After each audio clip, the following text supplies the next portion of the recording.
सुभद्रा योजना पाई आसिला खुशी खबर। समस्त योग्य सुभद्रा हिताधिकारी मानक खाता को आसिला सुभद्रा टंका। आज सकाळ 8टारू सुभद्रा टंका आसिलाणी।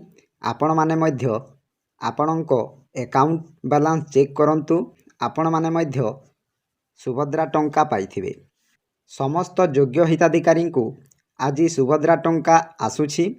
जदि आपण मानकर सुभद्रा टंका ए पर्यंत आसी नाही तेबे आपण मानंकु एक प्रोसेस बताई देबी। एही वीडियो माध्यम रे आपण माने कोन करिवे। जदि आपण माने बैंक जई पारु नाहंती घरे बसी केमिति निज मोबाइल साहाय्य रे आपण माने एही सुभद्रा टंका को चेक करि पारिबे सही प्रोसेस टी मध्य आपण मानंकु एही वीडियो माध्यम रे कहिबी। ता पूर्वरु आपण मानंकु गोटिए अनुरोध, वीडियो को गोटे लाइक करंतु। चैनल को नुआ आसीथिले गोटिए सब्सक्राइब करी ऑल नोटिफिकेशन को ऑन करंतु। फलरे एही परी हेल्पफुल नुआ नुआ वीडियो आपण मानंको ठारे प्रथमे पहुँचीबो। तेणु डेरी न करी चालंतु वीडियो को स्टार्ट करिवा। एही सुभद्रा योजना रे शनिवार अर्थात आज 18 लाख महिला को एही टंका दिया जाइछि।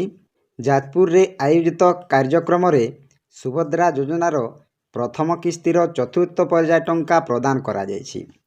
जदि आपण मानंको अकाउंट रे ए पर्यंत टंका आसी नाही ताहेले आपण माने कोन करिवे एही वीडियो माध्यम रे कहिबी। व्यासनगर रो चांदमा पड़िया रे आयोजित एक स्वतंत्र कार्यक्रम रे मुख्यमंत्री मोहन चरण माझी एही टंका प्रदान करिसंती। राज्य रे 98 लाख महिला सुभद्रा योजना रे लाभवान हेबे। एहा सह जेउ माने एनपीसीआई रे रही जिबे सेमानंकु मार्च 8 तारिख सुद्धा जोड़ी दिया जिवो बोली उपमुख्यमंत्री प्रभाती परिड़ा संबलपुर रे सूचना देइछंती। देखंतु जेउ माने एनपीसीआई रे रही जिबे बा एनपीसीआई जेउ मानंकर क्लियर होई नाही बा डीबीटी लिंक होई नाही सेमाने मार्च 8 तारिख रे एका संगे दुईटी किस्ती 5000 5000 बा 10000 आपण माने एका थरके दुईटी किस्ती पाई परिबे। तो आपण माने धैर्य हरा हुअंतु नाही। आपण मानंकर एनपीसीआई को क्लियर करंतु। जदि आपण मानंकर एनपीसीआई बा डीबीटी लिंक ए पर्यंत होई नाही ताहेले आपण माने एही सुभद्रा टंका मार्च 8 तारिख रे पाई परिबे नाही। तेणु आपण माने डीबीटी लिंक करंतु।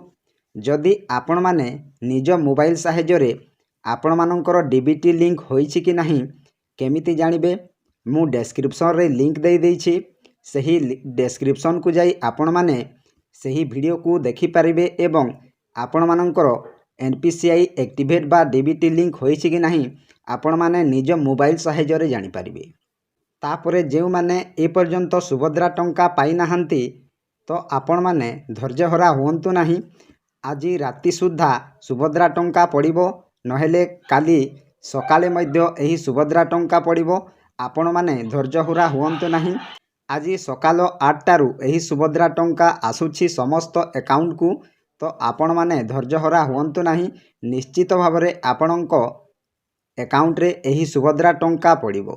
जदि आपण मानकर एनपीसीआई एक्टिवेट अछि बा डीबीटी लिंक होईछि एवं समस्त डॉक्यूमेंट्स गुड़िक ठीक अछि ताहेले निश्चय एही सुभद्रा टंका आसीबो। जदि आपण मानकर डॉक्यूमेंट्स ठीक नाही तेबे एही सुभद्रा टंका केबे हेले आसीबो नाही। तो आपण मानकर डॉक्यूमेंट्स केमिति ठीक थिबा आवश्यक ना देखंतु आपण मानक आधार रे मोबाइल नंबर रजिस्टर थिबा आवश्यक। तो देखंतु फास्ट आपणक बैंक अकाउंट रे आधार लिंक होइथिबा आवश्यक। जदि आपण मानकर आधार लिंक होई नाही बैंक अकाउंट रे ताहेले एही सुभद्रा टंका आपण माने पाई परिबे नाही।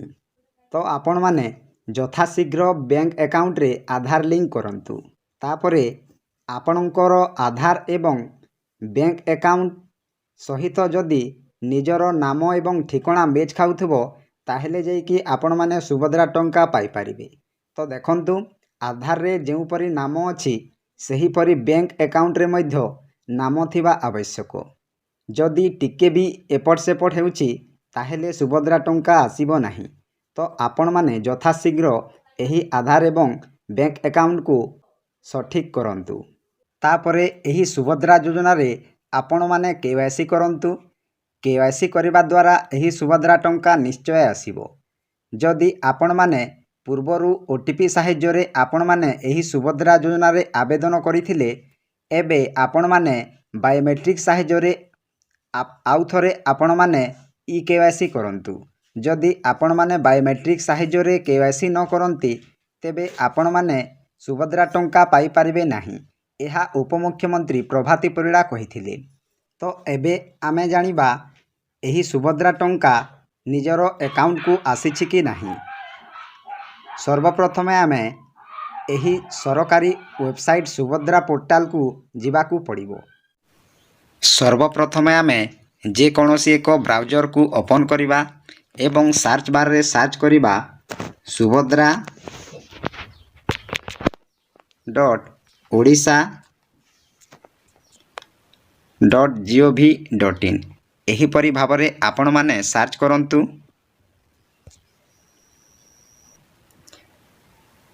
ତ ଦେଖନ୍ତୁ ଏହିପରି ଇଣ୍ଟରଫେସ୍ ଆସିବ। ତ ଏହି ସୁଭଦ୍ରା ପୋର୍ଟାଲର ରାଇଟ୍ ସାଇଡ଼୍ରେ ଦେଖନ୍ତୁ ଲେଖା ହୋଇଛି ଅଧିକାରୀଙ୍କ ଲଗ୍ଇନ୍। ତ ଏହି ଅଧିକାରୀଙ୍କ ଲଗ୍ଇନ୍ ଅପସନ୍ ଉପରେ ଆପଣମାନେ କ୍ଲିକ୍ କରିବେ ନାହିଁ। ତାପରେ ରାଇଟ୍ ସାଇଡ଼୍ରେ ଦେଖନ୍ତୁ ଲେଖା ହୋଇଛି ଆବେଦନ ସ୍ଥିତି। ତ ଆପଣମାନେ ଏହି ଆବେଦନ ସ୍ଥିତି ଉପରେ କ୍ଲିକ୍ କରନ୍ତୁ। ଦେଖନ୍ତୁ ଏହିପରି ଇଣ୍ଟରଫେସ୍ ଆସିବ। ତ ଆପଣମାନଙ୍କର ଆଧାର ନମ୍ବରକୁ ଏଠାରେ ଏଣ୍ଟର କରନ୍ତୁ। ତ ମୁଁ ମୋର ଏକ ଆଧାର ନମ୍ବରକୁ ଏଣ୍ଟର କରୁଛି। ତାପରେ ଏଠାରେ ଲେଖା ହେଇଛି ଦେଖନ୍ତୁ, ମୁଁ OTP ମାଧ୍ୟମରେ ଆଧାର ଆଧାରିତ ପ୍ରମାଣୀକରଣ ପ୍ରଣାଳୀ ସହିତ ନିଜକୁ ପ୍ରମାଣୀକରଣ ପାଇଁ ମୋର ସମ୍ପତ୍ତି ପ୍ରଦାନ କରୁଛି। ତ ଏହାରି ଉପରେ ଆପଣମାନେ ଟିକ୍ ଚିହ୍ନ କରନ୍ତୁ। ତାପରେ ଦେଖନ୍ତୁ ଲେଖା ହେଇଛି ଲଗ୍ଇନ୍। ସେହି ଲଗ୍ଇନ୍ ଉପରେ ଆପଣମାନେ କ୍ଲିକ୍ କରନ୍ତୁ।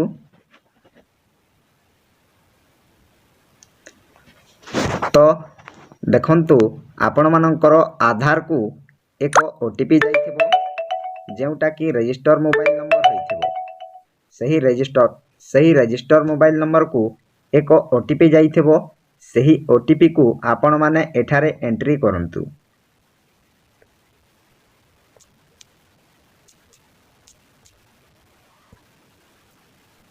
ସେହି OTP ଯାଞ୍ଚ କରନ୍ତୁକୁ ଆପଣମାନେ କ୍ଲିକ୍ କରନ୍ତୁ।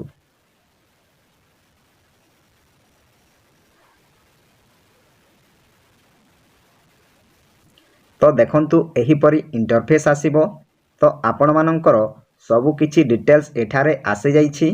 ପ୍ରଥମେ ଅଛି ଆବେଦନକାରୀଙ୍କ ବିବରଣୀ, ପୂର୍ଣ୍ଣ ନାମ, ତାପରେ ଜନ୍ମ ତାରିଖ, ତାପରେ ନାମ ଲେଖା ନମ୍ବର, ତାପରେ ଆଧାର ନମ୍ବର, ତାପରେ ଆବେଦନ ତାରିଖ, ତାପରେ ଅଛି ଟିକେ ତଳକୁ ଦେଖନ୍ତୁ।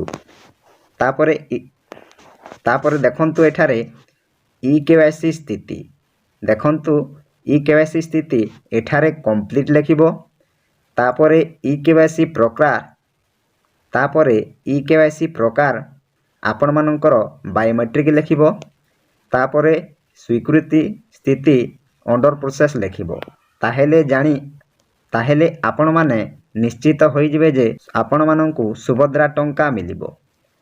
ଯଦି ଆପଣମାନଙ୍କର KYC ସ୍ଥିତି କମ୍ପ୍ଲିଟ୍ ହୋଇନାହିଁ କିମ୍ବା KYC ପ୍ରକାର ବାୟୋମେଟ୍ରିକ୍ ହୋଇନାହିଁ, ତାହେଲେ ଆପଣମାନଙ୍କୁ ସୁଭଦ୍ରା ଟଙ୍କା ଆଗକୁ ମିଳିପାରିବ ନାହିଁ। ତ ଆପଣମାନେ ଜାଣିଲେ ଯେ କେଉଁ ପ୍ରକାର ଭାବରେ ଏହି ସ୍ଥିତି ଥିଲେ ଆପଣମାନେ ସୁଭଦ୍ରା ଟଙ୍କା ପାଇପାରିବେ। ତ ଏହା ଥିଲା ଛୋଟିଆ ଅପଡେଟ୍। ଆପଣମାନଙ୍କୁ କେମିତି ଲାଗିଲା ନିଶ୍ଚୟ କମେଣ୍ଟ ମାଧ୍ୟମରେ ଜଣାଇବେ। ଯଦି ଆପଣମାନଙ୍କ ମନରେ କୌଣସି ଡାଉଟ୍ ଅଛି, ତେବେ କମେଣ୍ଟ ସେକ୍ସନରେ କମେଣ୍ଟ କରନ୍ତୁ। ମୁଁ ନିଶ୍ଚୟ ରିପ୍ଲାଏ ଦେବି। ଯଦି ଭିଡ଼ିଓଟି ଭଲ ଲାଗିଥାଏ ଗୋଟିଏ ଲାଇକ୍ କରନ୍ତୁ ଏବଂ ମୋ ଚ୍ୟାନେଲକୁ ପ୍ରଥମେ ଆସିଥିଲେ ସବସ୍କ୍ରାଇବ୍ କରି ବେଲ୍ ଆଇକନ୍କୁ ଦବାଇ ଦିଅନ୍ତୁ। ଫଳରେ ଏହିପରି ହେଲ୍ପଫୁଲ୍ ନୂଆ ଭିଡ଼ିଓ ଆପଣମାନଙ୍କ ଠାରେ ପ୍ରଥମେ ପହଞ୍ଚିବ। ତ ଭିଡ଼ିଓକୁ ଏଇଠି ଏଣ୍ଡ କରୁଛି। ଜୟ ଜଗନ୍ନାଥ।